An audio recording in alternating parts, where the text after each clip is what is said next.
Dictation शुरू होगी 5 second बाद।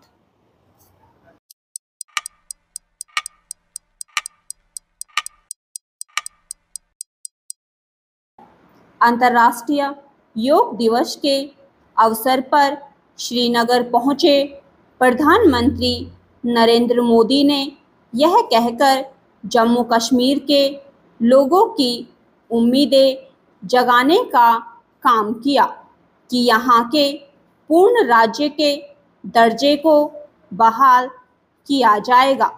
उन्होंने जम्मू कश्मीर में विधानसभा चुनाव की तैयारियों का भी उल्लेख किया। इन तैयारियों का संकेत चुनाव आयोग की ओर मतदाता सूचियां ठीक करने की घोषणा से भी मिला था और भाजपा की ओर से चुनाव प्रभारी नियुक्त करने से भी।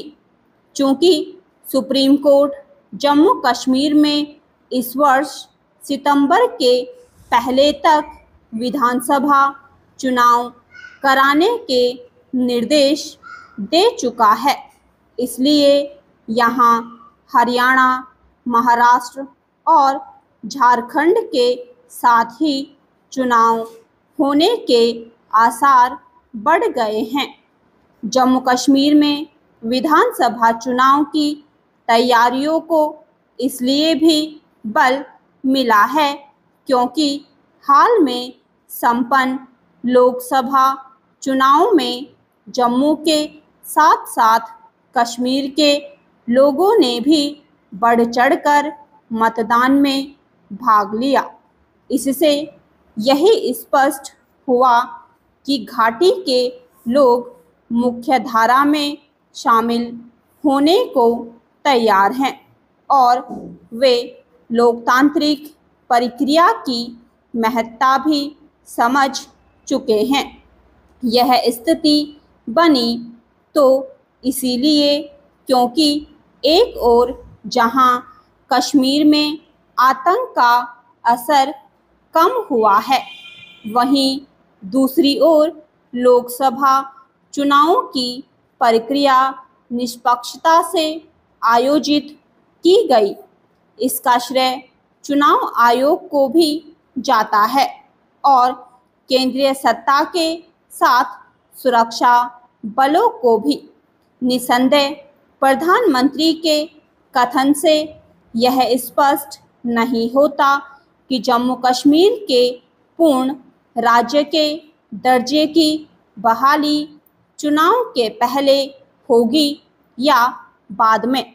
चूंकि मोदी सरकार जम्मू कश्मीर के पूर्ण राज्य के दर्जे को बहाल करने की प्रतिबद्धता कई बार व्यक्त कर चुके हैं, इसलिए एक ना एक दिन तो यह होना ही है।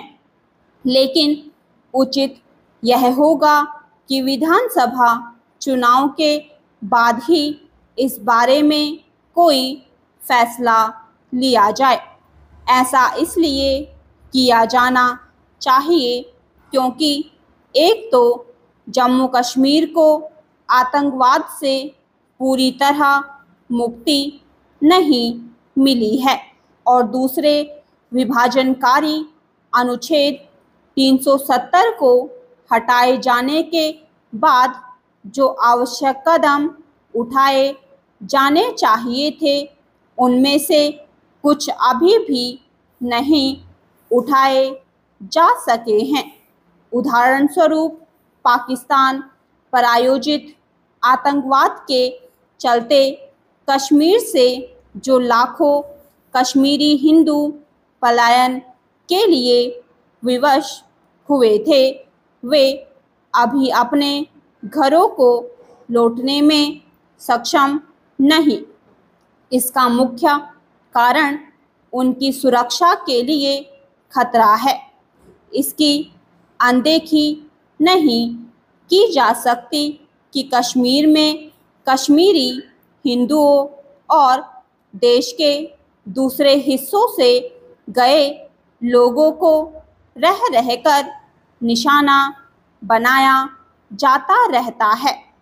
ऐसे में यह आवश्यक ही नहीं बल्कि अनिवार्य है कि जम्मू कश्मीर को पूर्ण राज्य का दर्जा प्रदान करने के पहले ऐसी स्थितियों का निर्माण किया जाए जिससे जो कश्मीरी हिंदू अपने घरों को लौटना चाहते हैं वे ऐसा करने में समर्थ रहे। इसके साथ ही यहाँ ऐसे उपाय भी अवश्य किए जाने चाहिए जिससे अलगाव और आतंक के समर्थक चुनाव प्रक्रिया का लाभ न उठाने पाए।